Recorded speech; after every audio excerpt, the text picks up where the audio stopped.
Good morning. I'm very excited to be here today to present on behalf of the Nutrition Evidence Library our systematic review methodology that we use.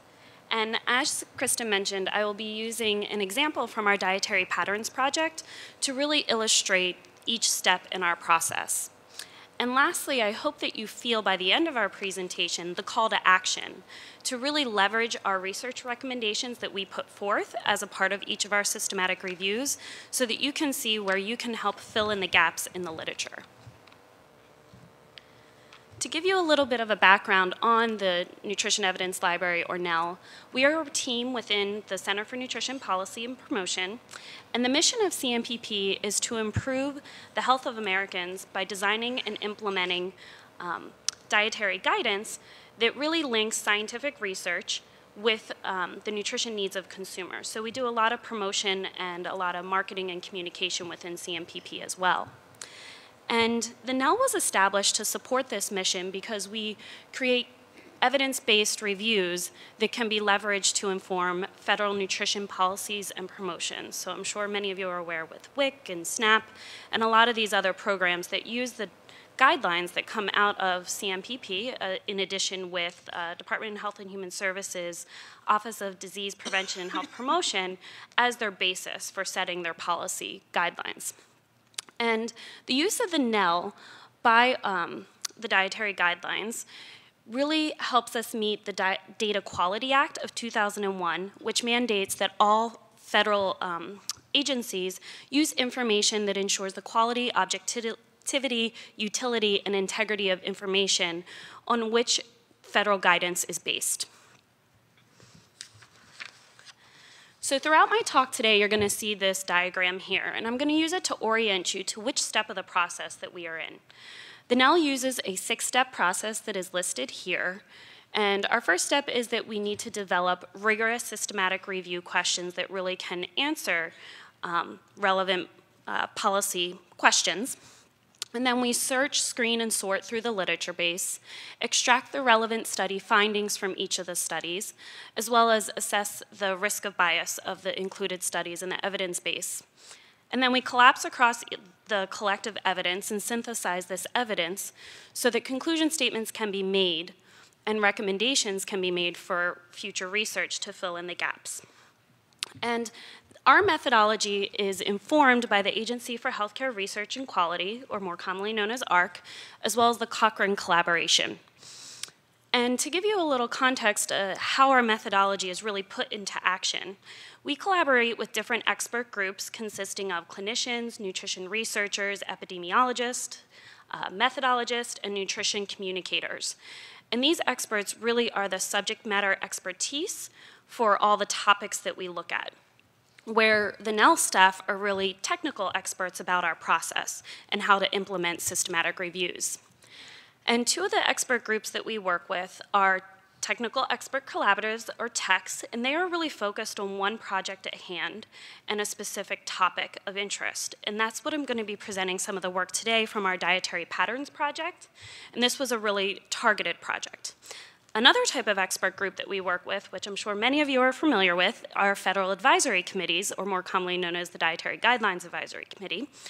And these individuals are really tasked at looking at the latest state of science in nutrition that has come out since the previous guidelines. So the most recent DGAC from 2015 had to consider the policy document for 2010, the research that has come out since then, and we take their advisory report along with that research, federal comments and public comments, to really form the next iteration of the policy. So that'll be the 2015 Dietary Guidelines, which are expected later this year.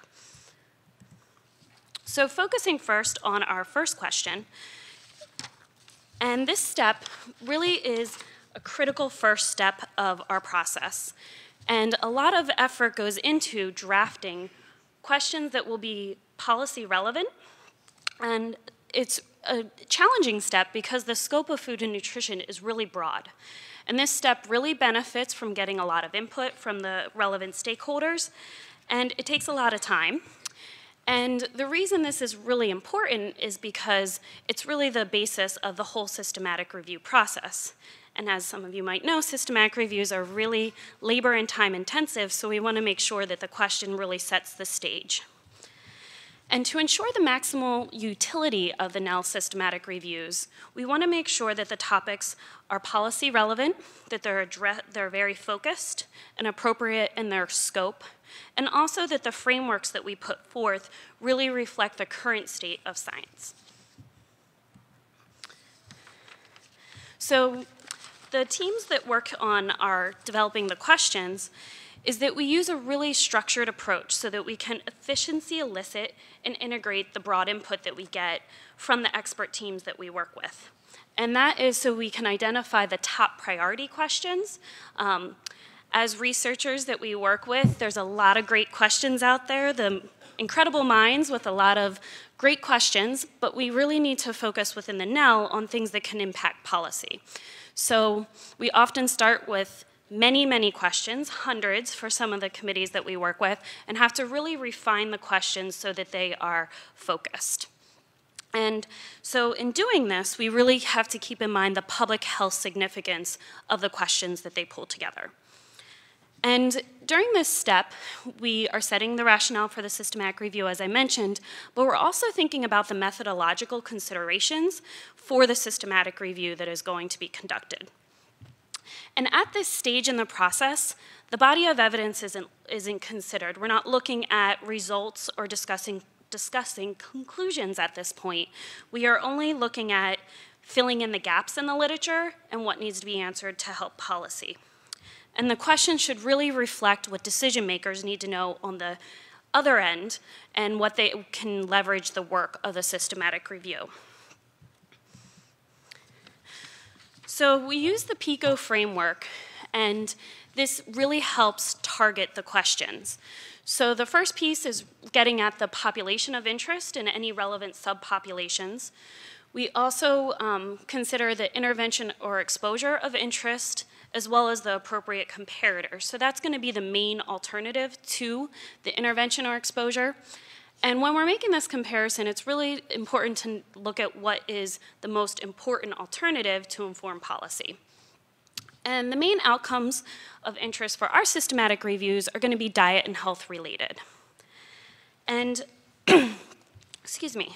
And for this, the experts really need to think about what outcomes are going to really translate into implementation in policy. So here I have presented the question that I'm going to use as an example today. And this was a question from our Dietary Patterns project of 2014. And this is just one of the 4 questions that looked at cardiovascular disease risk. And this question was specifically looking at adherence to a dietary pattern assessed by a score or an indices. So you will be coming back to this systematic review throughout the presentation. So here is the general population of interest for NEL systematic reviews. As Johanna mentioned, we are really looking at a generally healthy population because that is the mandate for the dietary guidelines for Americans. And we can definitely debate that the health of the US population has changed over the years, but as far as the dietary guidelines are written, they're for disease prevention and health promotion. So we're looking at a generally healthy population or those at risk for chronic disease. And currently the guidelines are written for anyone over the ages of 2. And this is actually going to be changing with the 2020 edition of the Dietary Guidelines. The Agricultural Act of 2014, or more commonly known as the Farm Bill, has mandated that future editions of dietary guidelines are written across the life cycle. So we are really excited about this because we have a project ongoing with our partners at HHS that are looking at this population group. And we will be conducting systematic reviews prior to the next Dietary Guidelines Advisory Committee convening, which seems crazy that the last one just finished and we're already talking about the 2020 committee, but we will be doing systematic reviews over the next couple of years in the birth to 24 population to really lay the groundwork for their work as a committee. And so you can expect in the future our population of interest will be the whole life cycle. We also focus most of our reviews on populations in high or very high human development indices countries, and that is set by the United Nations, and that's because those societies are going to be most applicable to the US population. focusing on the population from the dietary patterns and CVD systematic review that we had, you can see the countries of interest here, and that included the US, many countries throughout Europe, Japan, and Australia.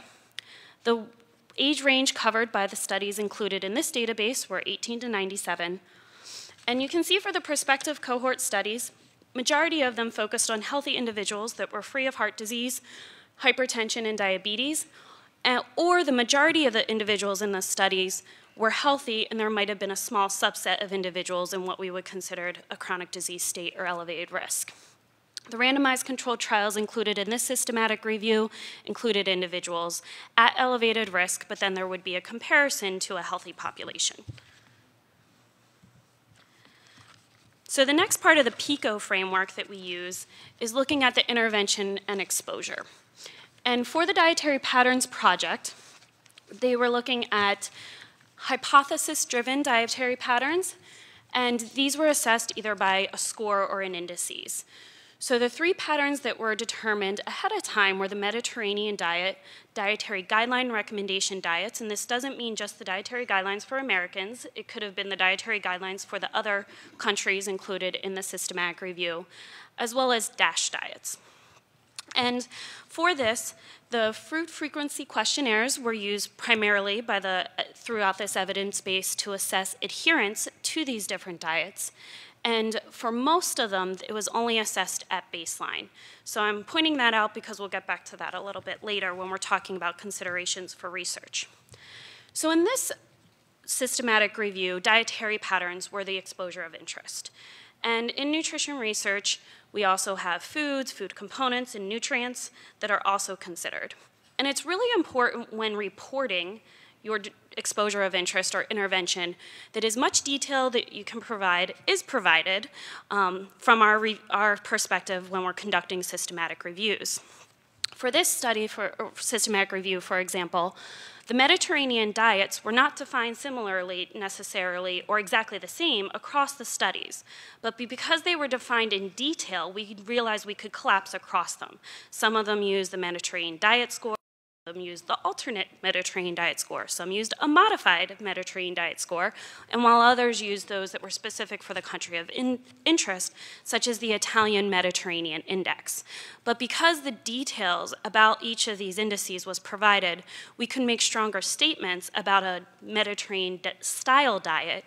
And so that's where we really get into the nitty-gritty in terms of how researchers present their findings in their individual research studies. So this analytical framework that we use within the NEL is really a visual display of the whole systematic review project that we do. And you can see here it includes the PICO elements that I've discussed. This one here is for the dietary patterns and cardiovascular disease systematic review that we completed. We also include key definitions of interest that are pertinent to the systematic review and potential confounders. And this really lays the groundwork for the whole systematic review project so that we stay in scope and stay focused. So moving on to the next step of our systematic review process is the literature screening, sorting, and selecting of the evidence that will be included. And this is really a comprehensive and a collaborative effort. We have a full-time librarian with advanced degrees in library science in our NEL staff, and we work with her, lead analysts like myself and secondary lead analysts, and the expert committees to really make sure that we refine our literature search so that we're getting the most comprehensive evidence base that can really provide the correct answer or the strongest answer to each of our systematic review questions. So the search strategy is defined, and then we conduct the literature search, and this is guided by our inclusion and exclusion criteria. So the NEL utilizes a detailed template for defining our inclusion and exclusion criteria.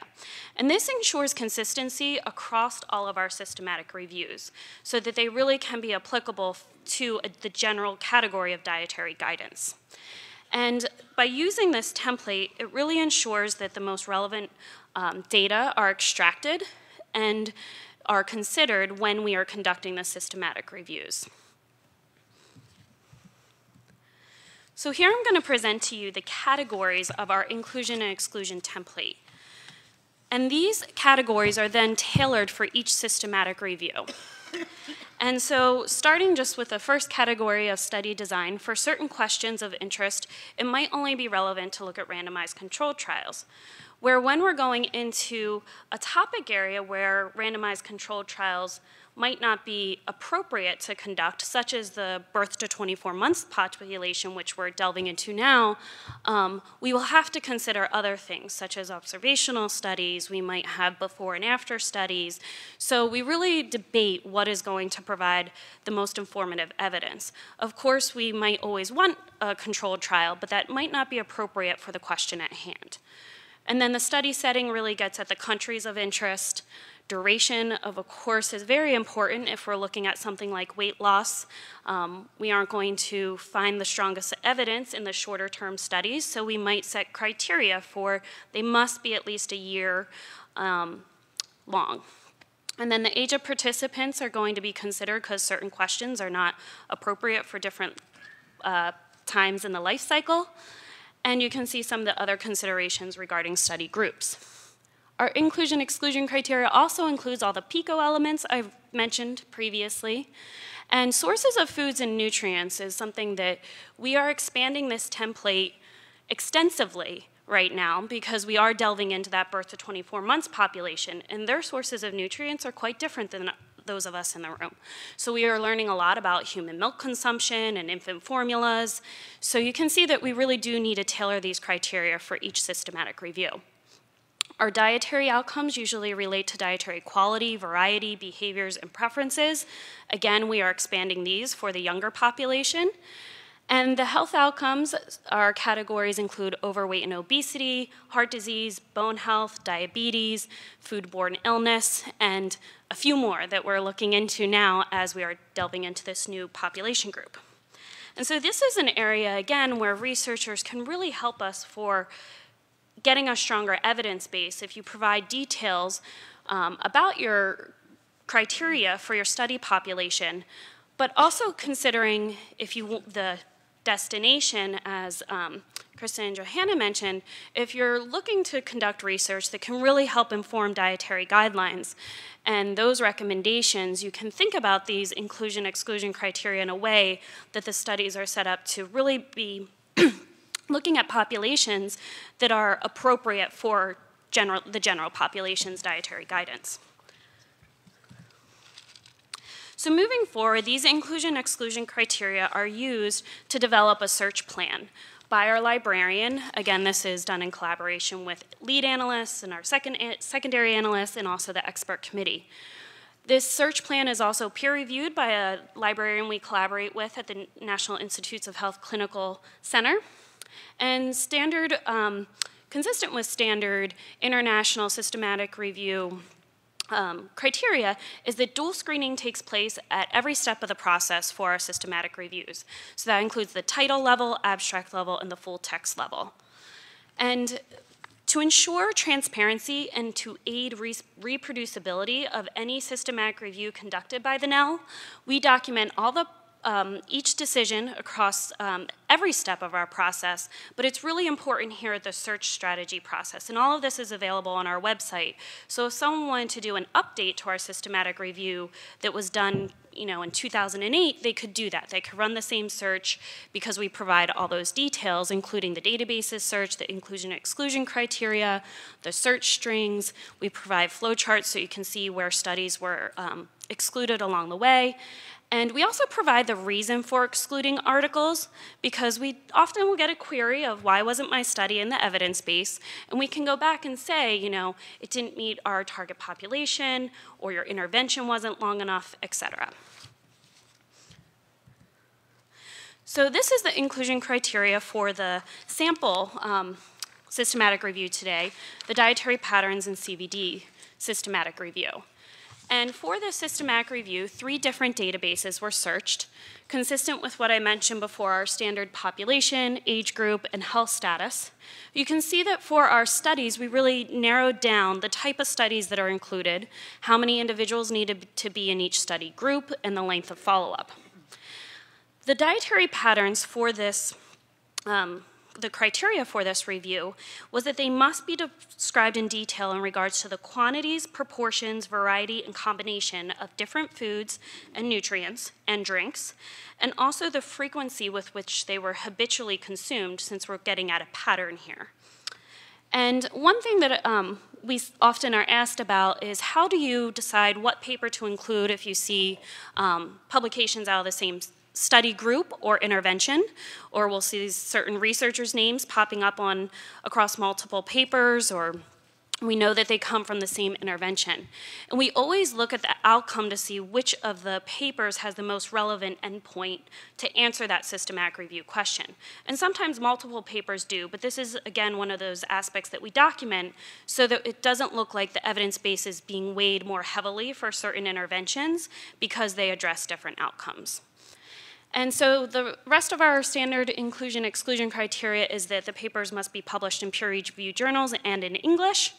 For this systematic review, the date range always changes so that we have the most relevant evidence base for certain questions that have never been queried. We're going to go back further, typically in the literature. For things that we are doing an update to something that we had already done a systematic review, say for the 2010 Dietary Guidelines Advisory Committee, we would just then set the date to pick up where that first systematic review left off. The exclusion criteria, I didn't put a slide together for them because it's often just the opposite of what the inclusion criteria are. So for the population, it would be that we'd exclude those from a low or moderate development country. The opposite for age would be anyone less than 2, etc. For this study, or systematic review, we also included those that were low-calorie interventions because, the experts that we worked with determined that that is really getting at a different question in relationship to dietary patterns than we were looking at the general population habitually over time in terms of cardiovascular disease risk. So we always summarize our literature screening results so that you can see along the way how we really narrow the base down from over 9,000 studies. And as I mentioned, this Dietary Patterns Project had 4 cardiovascular disease risk questions. And the one that I'm using as an example today is that based on adherence assessed by an indices or score. So you can see that evidence base had 55 studies in it. Because the criteria for the other 3 questions were the same, we did one search and then divided at the very last step. And you can see here that we had another question regarding cluster and factor analysis in regards to dietary patterns, reduced rank regression, and then other methods. So moving on to our third step in the process, that's going to be data extraction and assessing the risk of bias of the individual studies. And this is a critical aspect because we need to make sure that the study findings and the data that comes from each individual study is the same across the entire evidence base. And this is really to minimize bias. And we also need to assess the internal validity of all the studies that are included in the evidence base. So we work with a group of professionals that are spread throughout the country. There are national service volunteers with advanced degrees in nutrition and public health, and they are evidence abstractors, and they can work virtually thanks to technology, and they pull out all the data for us from the articles in a very similar manner. And you can see our standard list of things that they're pulling from each of the studies.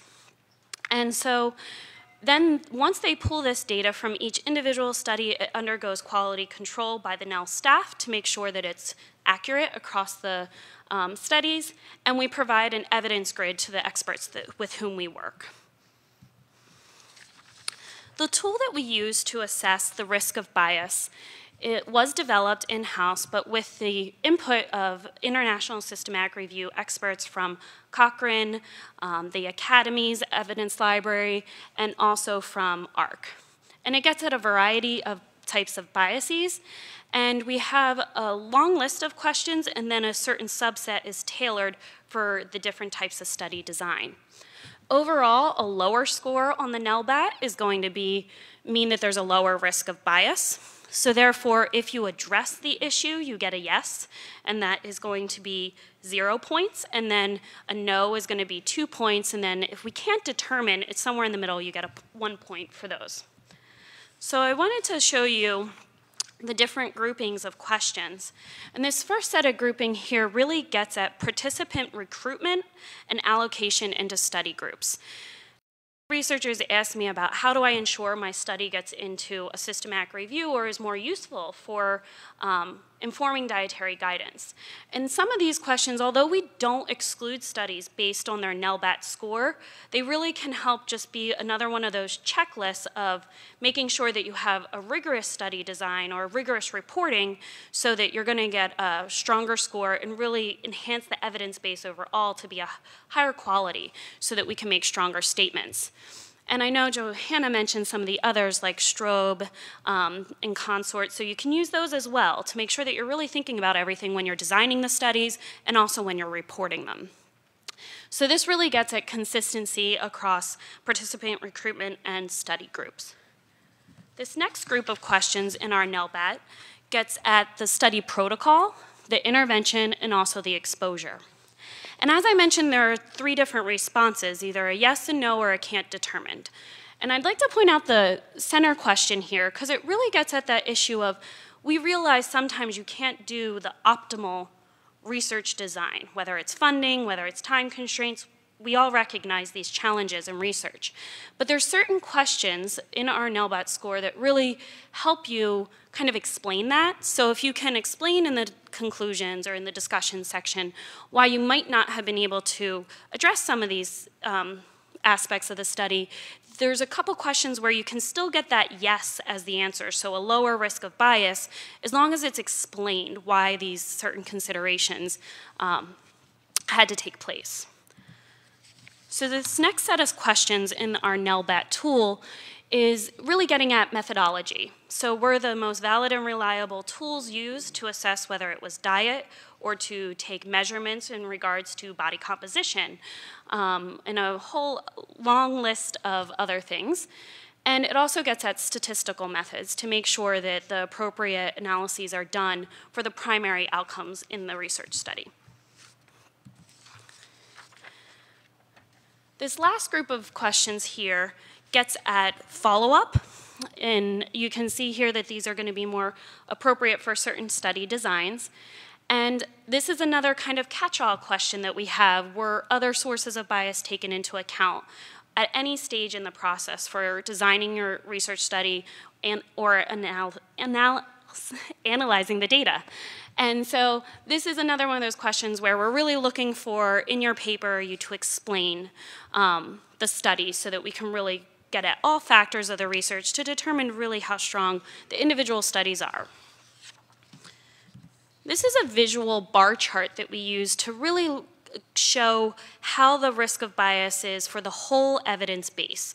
So for the dietary patterns and CVD project, we were using a different tool at the time. We have actually advanced our tool to the NELBAT, but this was a tool that was based on some ARC domains in terms of primary research. So you'll see there's only 10 questions here, but we now have more questions and they're more detailed to really get at risk of bias.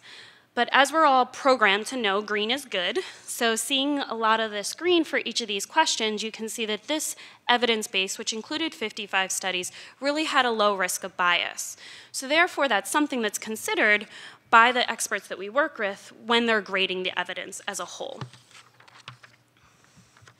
So moving on to the next 2 steps together, because this is describing and synthesizing the evidence and then drafting the conclusion statements, and these really go hand in hand.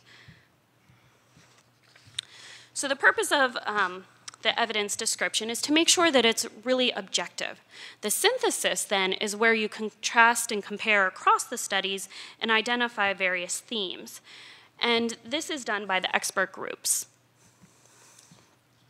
So for the first part, when we're talking about the objective part, the NEL staff will prepare written descriptions of the evidence base, and we really get at the outcomes examined, the subject characteristics, the methods used across the studies, the results of the studies, and this is purely descriptive in nature.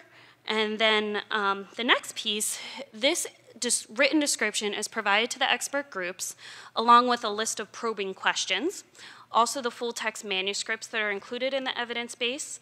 We also provide the visual bar chart of the risk of bias assessment and the individual NEL BAT scores. So they really have a lot of materials to help them come up with their synthesis.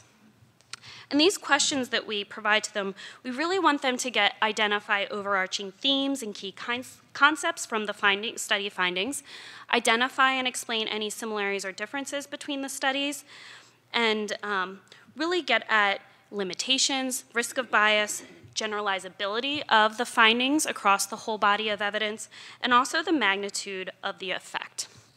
And then the last piece is that the NEL staff will take the expert input, because we get it from many individuals within the group, and then we are tasked with compiling this all together. And that's a really interesting step of our process, to really get at soliciting all this input to get at the different perspectives so that we can really form really strong conclusion statements. So here are the findings from the dietary patterns in cardiovascular disease evidence synthesis. And for this one, as I mentioned before, there were 3 dietary patterns: the Mediterranean diet, the DASH diet, and also dietary guidelines-based recommendations.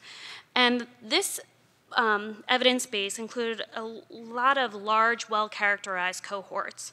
And so consistently across this database, this data grouping in healthy individuals, you could see that the Mediterranean diet score and dietary guideline scores were associated with a decreased risk of fatal and non-fatal CVD, defined as coronary heart disease and stroke, as well as a decreased risk of the individual clinical outcomes associated with these states.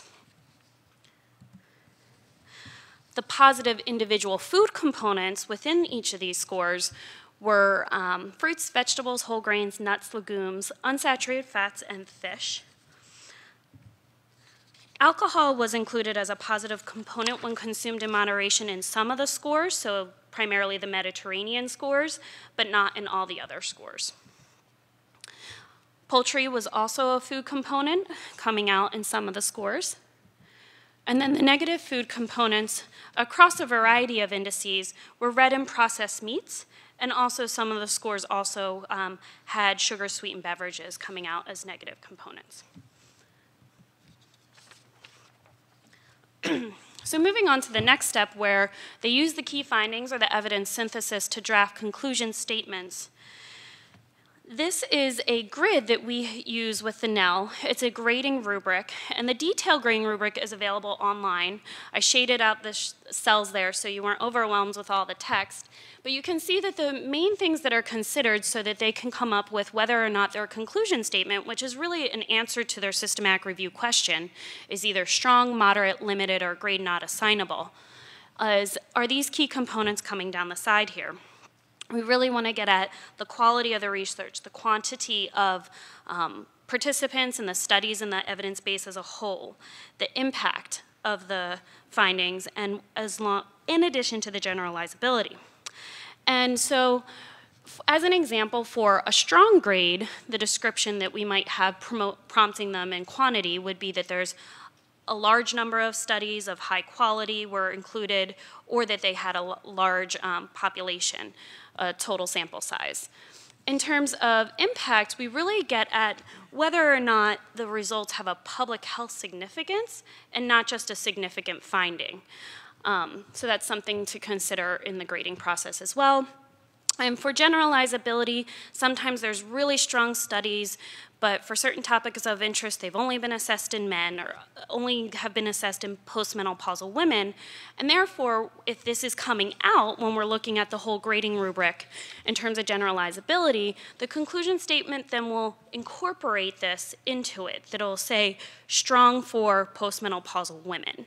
And then there might be a secondary statement saying that a grade's not assignable for the rest of the population.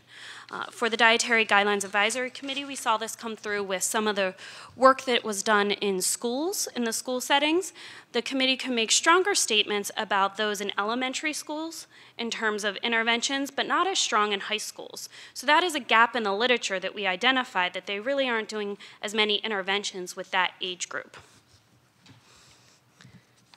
So just to anchor you back to the question that we started with, it was looking at adherence to different recommendations or dietary patterns using an index or a score and risk of heart disease. You can see the conclusion statement here, and because the evidence base included 55 studies and the findings were fairly consistent across the studies, the expert group came up with a strong recommendation. So I know everyone is very curious about the work of the Dietary Guidelines Advisory Committee, so I'd be remiss if I did not address it.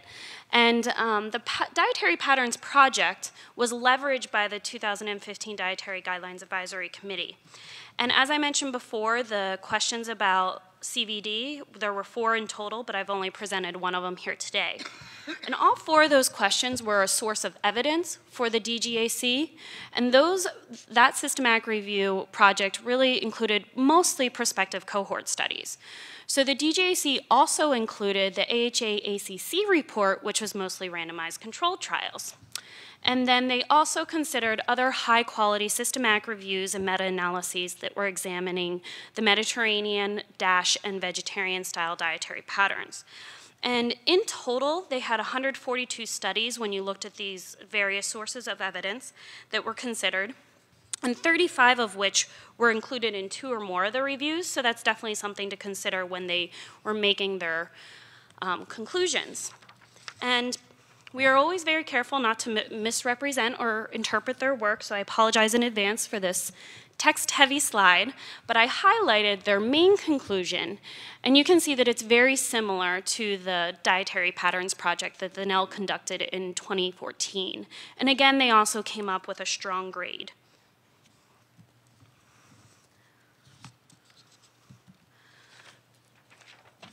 So the real call to action here is how you can leverage and take the research recommendations that are identified in the systematic reviews and use those when you're designing, implementing, and reporting your individual research studies.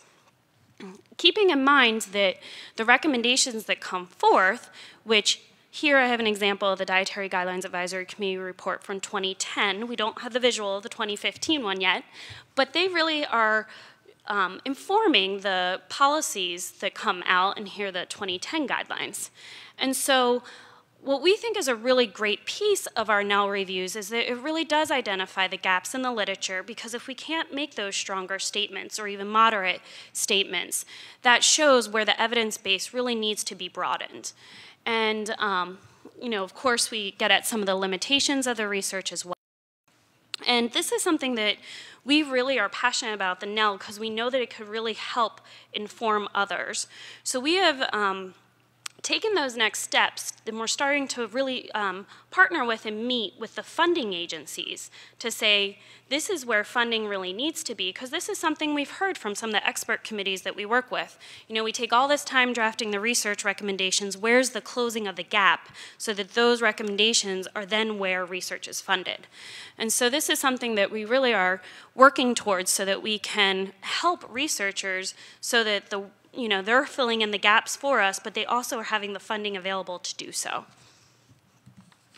So the research recommendations that were put forth from the Dietary Patterns Project was getting at further quantitative analysis of these scores and their respective components by meta-analysis. And this is something that we, within the NEL, are looking to expand. We need more resources so that we can do that next step of meta-analyses and after the systematic reviews. And we also want to get at, for these dietary patterns, specific food components and their association with CVD. And there were certain ones that were coming out that were only in certain studies that really could help us better make policy recommendations. For example, alcohol was only addressed by certain scores. And if you are following the Dietary Guidelines Advisory Committee work, we did have public comments meetings this week, and we heard a lot about that we need to really make stronger recommendations about alcohol. But again, if the evidence base isn't there for us to do so, we really can't do that. And so it's also important with the dietary patterns to really get at the nuances of the different components and how they interact with each other. From a methodological perspective, this project really identified some of the issues with measuring dietary intake, which again, I realize this gets at resources for research, but of course, looking at dietary intake at multiple time points instead of just at baseline, using other sorts of valid measures for dietary assessment. And we really realized that there's some challenges with the weighting and the scoring of the individual food components, which the nice thing about this project was it really looked at those different methods of assessment, the scores and indices versus cluster and factor analysis versus reduced rank regression. And again, the groups identified that we really need to get at the best approach for doing this. The evidence base, although strong with 55 studies, very few of them looked at differences across genders or race and ethnicity. And most of the studies were done in midlife. So that was a challenge because stronger statements couldn't be made for children and then also the later stages of life. And as with all dietary studies, it's great if we could get at more aspects of the eating behaviors, meal timing, frequency, and size, because these are kind of delving down into that next step of a dietary pattern. Because it's very timely, the other cardiovascular disease risk topics that were looked at by the advisory committee included sodium intake and in relationship to blood pressure in adults, children, and then cardiovascular disease outcomes. The committee used a variety of sources of the evidence, not just NEL reviews. They used some existing reports. They used some existing reports and then did an update of those reports with an original NEL review in terms of making their conclusions. They also looked at the relationship between sodium and potassium and also saturated fat and added sugar. So as researchers, what do we think are the key things to really be considering? Because as you can imagine, the policy can only be based on the strongest statements that are put forth in the systematic reviews. I've already touched upon using instruments that are valid and reliable. I realize that some of these recommendations might seem straightforward, but it really, these are the things that we most commonly identify when we're conducting our systematic reviews as the issues that aren't addressed that really make it harder to have a stronger evidence base. And we recognize it's hard for funding and resources to get everything, but just some things to consider. And providing a lot of details about the subject characteristics, but also delving deeper into gender differences in race and ethnicities always helps because of the changing landscape of our country in terms of those aspects. And using an appropriate control group or a comparison group. This is also one of the challenges for our systematic reviews because they are written for general dietary guidance. If the whole population is in a disease state, we can't include that study in our evidence base. However, if it's done in a disease state and compared to a healthy population, then we can, because then it is more applicable to general dietary guidance. Frequency of measurements, of course, is an issue when it comes to dietary assessment and controlling for the appropriate confounders. So you don't have to remember all these things. We have everything published on our website. All of our systematic reviews are up there across a variety of projects. We've done nutrition education systematic review projects, the dietary patterns projects, also the work that supported the Dietary Guidelines Advisory Committee of 2010 and 2015. Are all detailed, including the search plans, the inclusion-exclusion criteria, the evidence summaries, everything's publicly available. And we will be updating it regularly with the Birth to 24 Months project as we are putting out those pieces of those systematic reviews. And so this is really a place where your researchers can go to see what research recommendations have been made and see where the gaps in the literature are. I would like to thank CMPP staff, past and present, who worked on the projects for the dietary patterns, as well as supporting the work of the Dietary Guidelines Advisory Committees. I also would like to acknowledge our evidence abstractors that really delve down into the individual studies, and of course the expert groups with whom we work. It is really a joy to work with all of you subject matter experts and to really delve into a broad scope of food and nutrition studies. So I think at this time we have a few minutes for questions. Hi, my name is B. Burns Whitmore. I'm from Cal Poly Pomona in California. I had a question about the statistical analysis. Did you use an alpha of 0.05? So each of the systematic reviews is tailored depending on the evidence base, but for this evidence base, that was used. Okay, the other question I have is why N of 30? So that's a great question. That's something that we go back and forth on a lot of times, and that is determined by the expert groups with whom we work. And that's something that we debate a lot, and that's what they came up with as what they determined to be the best evidence base for this project. Yeah, because there can be a smaller N and still have very, very high significance, so that might be something that they would like to consider in the future. That's something that we actually always ask all of our expert groups to consider, that they don't just use that benchmark because a previous systematic review did. Exactly. Because we recognize that smaller studies can be just as strong. Yeah, and big studies are very hard to fund and smaller studies aren't. We know. Thank you. Thank you. Hi, Mei Chung, Tufts University. I have a question about, you mentioned that the NEL evidence synthesis was done by the expert groups. Do you do any training for them? Because it's not an easy task to do evidence synthesis. And how do you deal with intellectual bias from the experts? Two very great questions. We do quite a bit of training with our experts when they come on. And it's not only to the systematic review process, but each individual step and a lot of considerations along the way. So we do quite a bit of training from that, because that's what we bring to the table, is the technical expertise in terms of methodology.